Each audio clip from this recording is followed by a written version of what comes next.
Supermodel Miranda Kerr has given up some very, very expensive jewellery. She's handed over $11 million worth of gems to US authorities after being caught up in an alleged international money laundering scandal. She's the newlywed who, instead of receiving jewellery, is handing it over. I mean, this is a huge investigation. There's yachts, there's movies, there's jewellery, there's art, there's all these items. There are high-ticket items. Miranda Kerr recently tied the knot with Snapchat billionaire Evan Spiegel, but last weekend went to her Los Angeles safe deposit box and passed over $11 million in jewellery to the US Department of Justice. They say she's been unwittingly caught up in a money laundering scheme. There was a $5 million diamond pendant, a Valentine's gift, an 11-carat heart-shaped diamond necklace bought for her with allegedly stolen Malaysian government money by financier Joe Low, who she dated in 2014. A spokesperson for the model saying from the start of the inquiry, Miranda Kerr cooperated fully and pledged to turn over the gifts of jewellery to the government. The United States alleges $4.5 billion has been stolen from the Malaysian Development Fund 1MDB. Authorities here saying they're not willing to let corrupt foreigners spend up big in America at the expense of the Malaysian people. Miranda Kerr isn't the only celebrity caught up. Leonardo DiCaprio has also handed over Marlon Brando's missing Oscar, gifted to him by the production company which financed The Wolf of Wall Street. Have your art, have your jewellery. That's what their lawyers are going to say. They don't need these items. Suggestions too, another of Joe Low's former girlfriends, Paris Hilton, may also be asked to hand back gifts. In the United States, Lizzie Pearl, 9 News. To finance, and the market closed higher. The All Ords up 43 points to 5,796.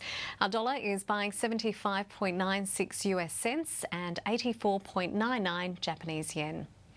Now time for the weather with Gavin Morris. It's about to get a whole lot cooler. Good evening, Gav.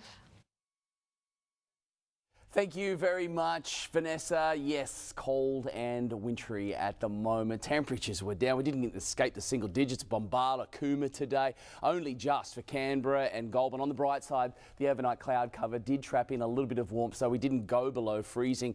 Only reached the mid-teens along the coast. Wollongong topped out at 17. There is a big trail of rain stretching from central Australia all the way to the northern New South Wales coast. That's where the rain fell up until 9 o'clock this morning, and it has continued today underneath that big cloud, which is also a rain band that is extending northward. So that's where all the rain is falling. For us, it did break up a little bit, but we've got a lot of cold air. This is another cold wintry blast on the way, another front in behind it. So a succession of fronts are going to sweep across the southeast, making sure that it remains very cold. We will see some snow across the ski resorts. Natural snow is very much needed at this point. Temperatures are going to plummet further as this frontal activity moves through. It's going to become very windy as well.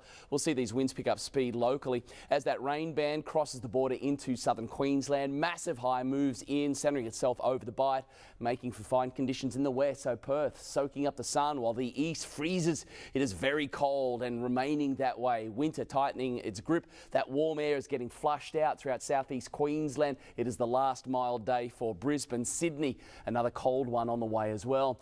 Tomorrow, thermoscale, cold. Temperatures are going to be held down because of these southwesterly winds, and they'll be pushing all the way to the coast and strengthening as that front approaches. So it is going to be cold and wintry, but it is going to be predominantly fine. We may see some overnight precipitation begin to fall across parts of the mountain areas as we move into tomorrow night, overnight into the early parts of Friday. So cold, frosty starts on the way. Snow in the forecast now for the resorts. Temperatures lucky to go above the mid-teens because we've got some sunshine on the way. So the sunshine trying to help the situation, but the cold air mass is moving in. So with clearer skies, colder nights, freezing starts on the way with frost for the capital, and then trying to reach 12 degrees during the day. The swell is abating. It's small. It's coming in out of the south, running at about a metre. A strong wind warning has been issued for Eden Waters tomorrow, thanks to that front approaching. Tomorrow's low tides in the morning at about 20 to 7, working to the high at about 5 to 1. Sun to rise 9 past 7, down at 4:56. Cold and wintry, but becoming very clear in the coming days, particularly for the weekend across the capital.